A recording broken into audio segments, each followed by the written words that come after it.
3 года назад они вложились в стройку в Рио-де-Жанейро. Купили квартиру на этапе котлована. В непростом месте, рядом с фавелой Сидаджи Джидеуш из фильма «Город Бога». Они не знали, как все обернется, достроят ли этот дом вообще, но надеялись на лучшее. 3 года прошли. Что же стало с их жилищем?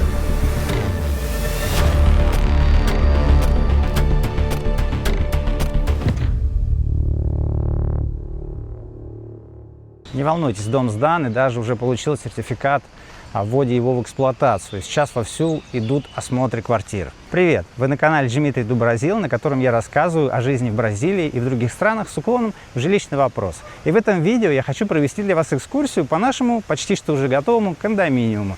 Сначала мы зайдем на территорию, осмотрим зону общего пользования, всякие бассейны, детские площадки, тренажерные залы, а потом поднимемся наверх в наше жилище. И вы увидите, в каком виде в Бразилии сдаются квартиры. Вам должно быть любопытно посмотреть. После этого спокойно сядем и поговорим про деньги, сколько все это стоило. Заваривайте имбирный чай, берите блины, сгущенку, и мы начинаем. Строительство кондоминиума запустилось в начале 2022 года, а мы купили квартиру несколько позже, не прямо на этапе котлована, а когда работы уже вовсю велись и были возведены несколько этажей. Почему мы выбрали это место? Во-первых, потому что Рио-де-Жанейро – это большой современный город, в котором есть все для комфортной жизни. И при этом он очень красивый. Наверное, самый красивый город в мире. Во-вторых, здесь отличная погода. Не слишком жарко и, самое главное, не холодно. Летом, возможно, вам и понадобятся кондиционеры, но лето – это только 3 месяца, а остальные 9 месяцев тут держится очень комфортная погода. Кондиционеры можно и не трогать. Ну и в-третьих, тут есть море. Ну разве это не здорово иметь возможность в любой момент пешком дойти до пляжа и прогуляться босыми ногами по мокрому песку?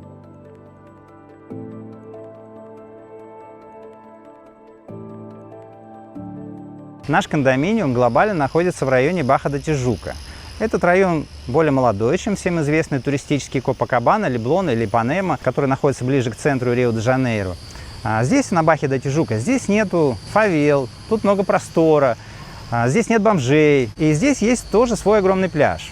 А вот эта вот вся локация, по которой мы с вами гуляем, она называется Пенинсула. Запомните это слово, потому что это самое лучшее место не только в Рио-де-Жанейро, но и во всей Бразилии, самое лучшее место для жизни.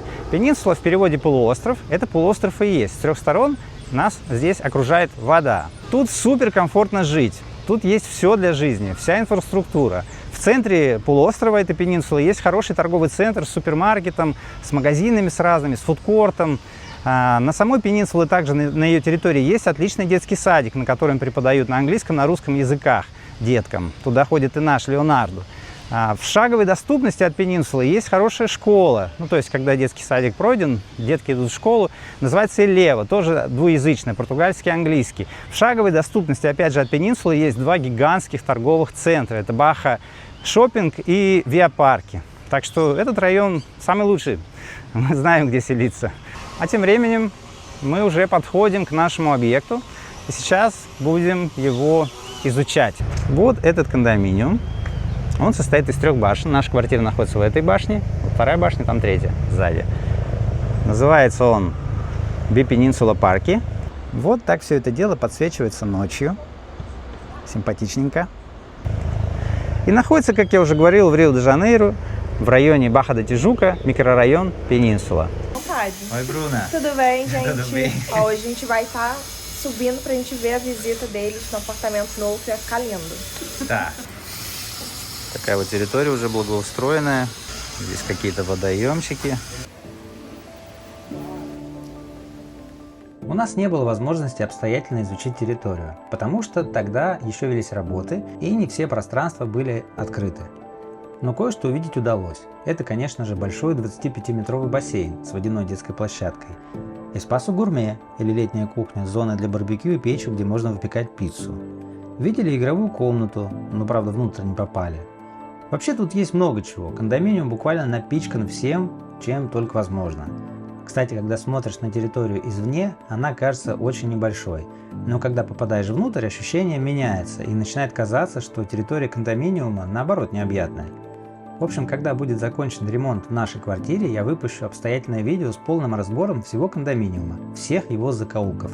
А сейчас я приглашаю вас подняться наверх, и мы вместе с вами впервые переступим порог нашей квартиры. Это вот такой подъезд у нас.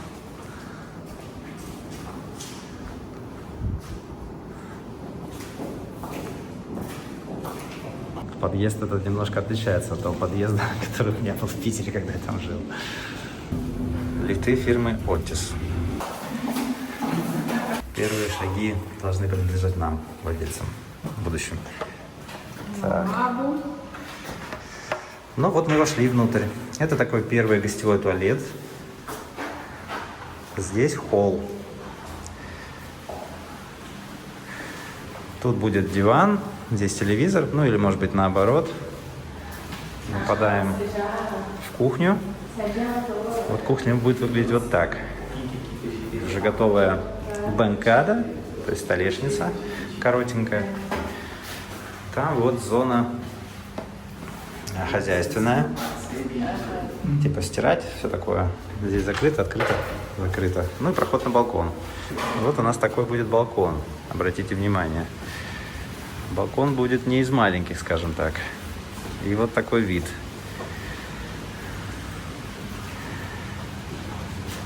Вид на парк и вид на лагоа, на озеро. Вот озеро вон там.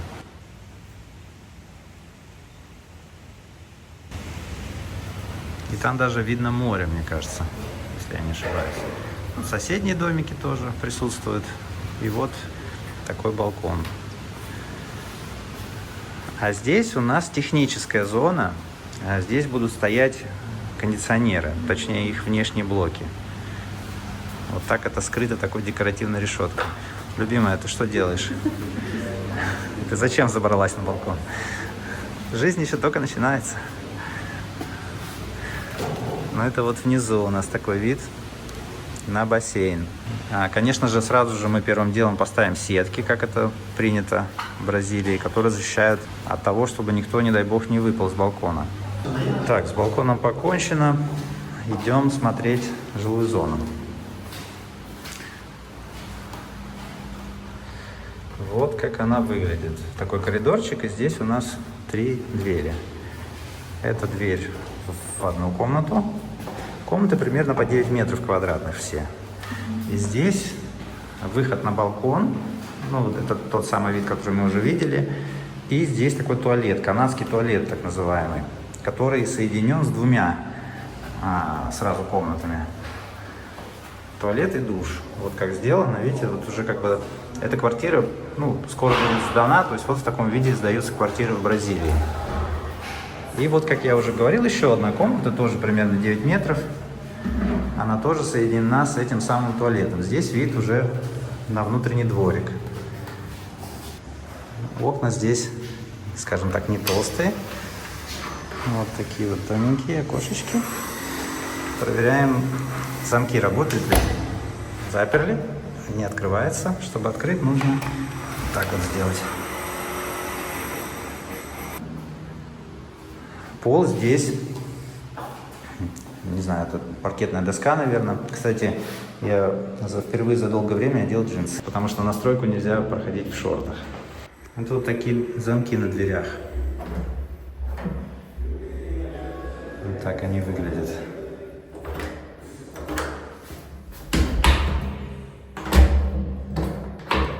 Выходим мы из этой комнаты и попадаем, наконец, в первую спальню. Хозяйскую, мастер-бедрум. Но она тоже не особо больше, чем другие. Тут все 3 комнаты, они все примерно по размерам одинаковые. Но здесь есть балкончик небольшой. Вот. И сейчас еще покажу, чем она отличается. Балкончик вот с таким видом во двор. Отсюда будем Лео кричать: «Лео, обедать!» Тоже вид такой. И как в любой хозяйской спальне есть свой санузел. То есть в квартире их 3 всего. включая вот тот гостевой без душа. Вот он уже полностью практически сдан. Здесь, наверное, только еще будет стоять стеклянная дверца, а может быть и не будет, кстати. Типа сами. Тут что-то душно, как-то даже дышать сложно. Вот так вот это выглядит. Вот так сдаются квартиры в Бразилии. Тут зеркала не хватает, тоже, видимо, хозяева будут ставить. Лампочки горят, чтобы мы проверяли сразу исправность проводки. Что-то думала, там будет больше. А это так кажется, потому что нет мебели. Всегда так, да, это я давно знаю, что квартира кажется очень маленькой без мебели. Ну как впечатление? Мне очень нравится вид. Вид шикарный. Вид прям, наверное, самый лучший.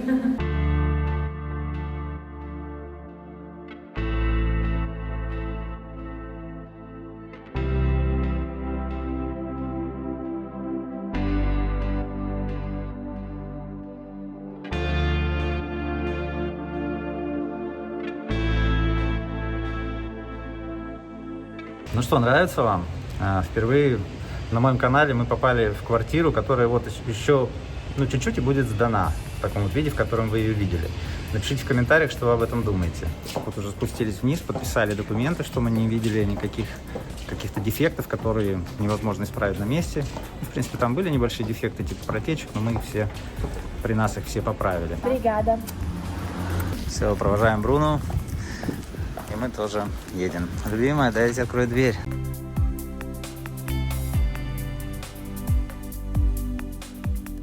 «96 метров квадратных» — это только на первый взгляд много. На самом деле это очень мало. Это вот метраж нашей квартиры, и мы сейчас пытаемся изо всех сил с Бруной, с архитектором с нашим, что-то уместить в этот метраж, и с довольно-таки переменным успехом. Просто вот сами посудите. Вот квартира, такая красивая. Но это как она на сайте застройщика представлена. Типа они уже сделали такую мебелировку, что там тут расставили. Казалось бы, все прикольно. Смотрите, и туалет для гостей есть, и обеденная зона, и кухня, и вот эта зона для отдыха, Sala de estar. Тут вот диван, телевизор. Балкон просто огромный. Балкон 20 метров, 7 метров на 2.7. Зона предусмотрена для кондиционеров специальная. Тут вот можно поставить ширмочку, что мы и сделаем. Тут такая будет типа хозблок. Еще 2 туалета в квартире. Один туалет он в мастер-спальне, а другой туалет его делят 2 комнаты. Но по факту это решение не совсем удачное. Я имею в виду вот этот общий туалет. Потому что, видите, получается в комнате 2 двери и окно. Здесь 2 двери и окно. То есть, соответственно, очень ограничены мы в расположении мебели. Тут вот они кровать, вот эту кровать одиночную, да, поставили вот так. Но так неудобно.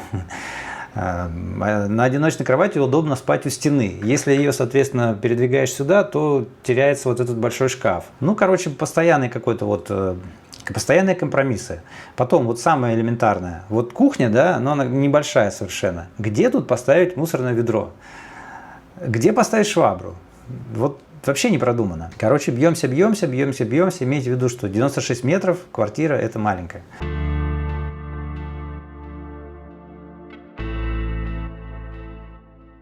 Как все начиналось? Мы прилетели в Бразилию в 2021 году в декабре. Через 3 месяца у нас родился здесь сын. Прилетев сюда, мы сняли квартиру. Вот, давайте сразу покажу. Вот Рио-де-Жанейро. Здесь вот центральные районы. Тут Копакабана, Ипанема, Леблон. А мы жили сразу изначально мы заселились вот здесь. Это район Барра-да-Тижука. Это как бы самый лучший район Рио-де-Жанейро для жилья. Особенно с детьми. И вот когда мы только прилетели, мы поселились вот в этом месте. Это Жакаре-Пагуа район, он чуть повыше, чем Барра-да-Тижука. Полгода мы там прожили и потом переехали как раз на Пенинсулу. Вот она, наша родная Пенинсула. Вот этот полуостров. Мы как про нее узнали? Когда мы прилетали на разведку в Бразилию в 2020 году, то Сусанна взяла тур у гида по городу. Гида звали Даша. Привет, Даша. И Даша нам как раз показала не просто туристические места, точнее не нам, а Сусанне, а район Барра-да-Тижука, вот этот вот наш родной, и Пенинсулу непосредственно, которая тоже очень нравилась. И таким образом мы узнали про Пенинсулу, и когда мы только попали в Бразилию в 2022 году, и мы сразу же арендовали квартиру на полгода, Когда у нас этот контракт истек полугодичный, мы сразу же переехали на Пенинсулу. Мы нашли квартиру здесь, вот тут вот, где мы сейчас живем, до сих пор живем. Кстати, у меня на канале есть обзор про эту квартиру, и будет, возможно, вам любопытно посмотреть. Эта квартира даже больше, чем та, которая у нас. Ну, или, по крайней мере, она удобнее. Как-то здесь планировка более человеческая. Заселившись на Пенинсулу, мы стали по ней шастать, гулять, и увидели, что вот здесь вот вовсю идет стройка. Тут как раз строили вот этот кондоминиум, VIP Peninsula Park. И мы решили, что это наша судьба. И мы купили там квартиру. Сразу забегая вперед, возможно, будет вопрос, откуда деньги, Зин. В октябре 2022 года мы продали квартиру в Питере. У нас там была квартира на Лиговском проспекте. Как сейчас помню, Лиговский проспект 287, по-моему. Жилищный комплекс Лиговский квартал. Там застройщика звали Glorex. И вот мы эту квартиру продали в октябре 2022 года за 12, по-моему, миллионов рублей. Это примерно около 200 тысяч долларов. Тогда был курс такой, ну, удобный для нас. И деньги мы эти сюда перевели и как бы вложили вот в эту квартиру.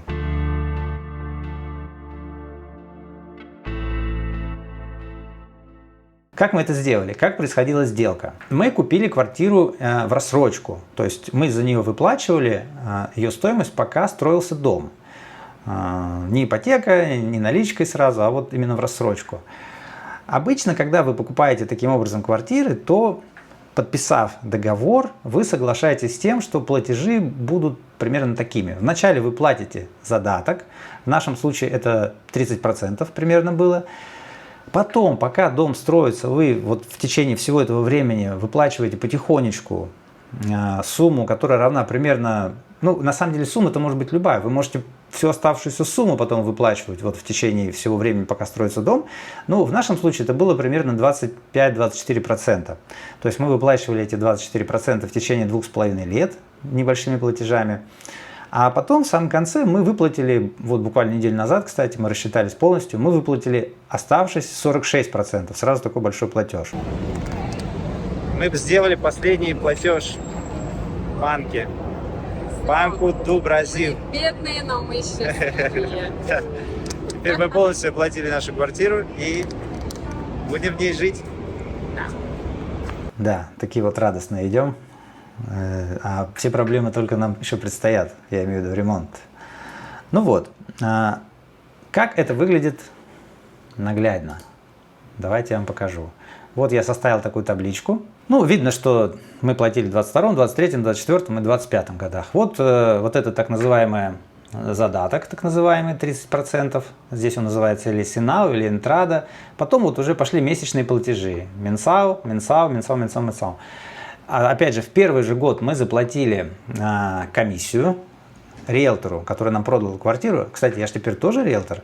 И комиссия тут, как видите, довольно-таки жирная. 3% риэлтор получает. Так что, если я вдруг помогу вам купить квартиру для жилья или для инвестиций, на что я очень надеюсь, то я получу свои 3%.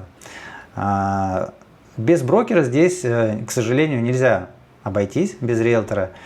Потому что, ну, такой закон в Бразилии. То есть вы не можете купить квартиру без риэлтора. Всегда в сделке должен участвовать профессионал по операциям с недвижимостью на стороне покупателя, то есть на вашей стороне. Он все объясняет, все показывает, сопровождает сделку. Если вы просто все равно подумаете, да ну, ерунда какая-то, не нужен мне никакой риэлтор, мимо проезжаете по городу, видите, дом строится, там стенд продаж, вы туда заходите, у вас сразу же спросят первым делом, а кто ваш риэлтор?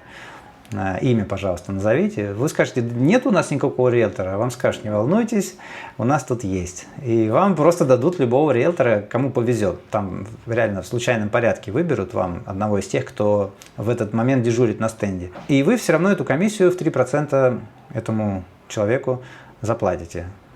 Его сделайте более веселым в этот день. Но это мы отвлеклись. В 2022 году задаток уже начали платить ежемесячные платежи комиссия риэлтору. Потом в 2023 году мы платили просто ежемесячные платежи. Обратите внимание, тут вот еще есть такие платежи. Они были каждый год, они были чуть больше, по 35 тысяч реалов, ну или по 500 тысяч рублей. Типа годичный платеж. Вот их было всего 3. В 2024 году мы тоже платили ежемесячные платежи, и вот наконец наступил 2025 год, и видно, сколько мы в итоге выплатили. То есть мы выплатили вот столько: 1 490 000 реалов, или 253 тысячи долларов, или 20 миллионов рублей 800 тысяч. Вот такая вот сумма оказалась. Есть один нюанс еще. Когда мы только заключали контракт, мы еще тогда, по сути-то мы жили тут в Бразилии меньше года, и я не совсем еще разбирался во всех нюансах. И я, честно говоря, подумал, что зашибись, классные условия, мы эти деньги замораживаем, это же беспроцентная рассрочка. Но по факту она не совсем беспроцентная, потому что вот даже тут видно в этой табличке, в договоре было написано, что вы платите 30 ежемесячных платежей по 7 тысяч реалов. А видите, эти 7 тысяч реалов постепенно увеличиваются, и вот они дошли даже до 700 тысяч реалов, то есть на 10% увеличились. Тоже касается вот этого последнего платежа, который мы недавно оплатили. Он вообще в договоре был 640 тысяч, а здесь 718. И вообще сумма в договоре была 1 400 000, то есть она увеличилась на 90 тысяч. Это просто потому, что когда вы таким образом покупаете квартиру, все равно все суммы, которые стоят в договоре, кроме тех, которые вы платите сразу, они индексируются. То есть рассрочка не беспроцентная. Но хорошая новость заключается в том, что они индексируются примерно на величину инфляции. В нашем случае это было 4,5% годовых. То есть примерно общий индекс составил 10,7%. Но опять же, так как мы часть денег сразу отдали, потом так называемые парселы, как они тут называются, парселас, вот эти вот месячные, они же еще в начале-то не успевали проиндексироваться на 10%, и даже и годичные платежи тоже. Смысл в том, что конечная цена выросла не на 10%, а на 6,4%. Таким образом, примерно, видно здесь, что вся наша питерская квартира, и мы еще доплатили, она трансформировалась в бразильскую квартиру на Пенинсуле. Вот такая вот получилась сделка. Подытожим. Что же мы получили почти что за 21 миллион рублей? Кстати, цена за метр квадратный в рублях 2016 тысяч рублей. Трехкомнатная квартира, 96 квадратных метров, 3 туалета, 2 балкона, 12 этаж, вид на парк. Квартира имеет 2 парковочных места в подземном гараже.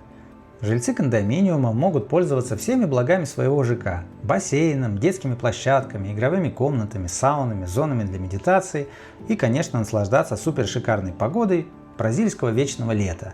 Кондоминиум расположен в самом лучшем районе Рио-де-Жанейро, да и, пожалуй, всей Бразилии, с отличной инфраструктурой и с шаговой доступностью буквально до всего.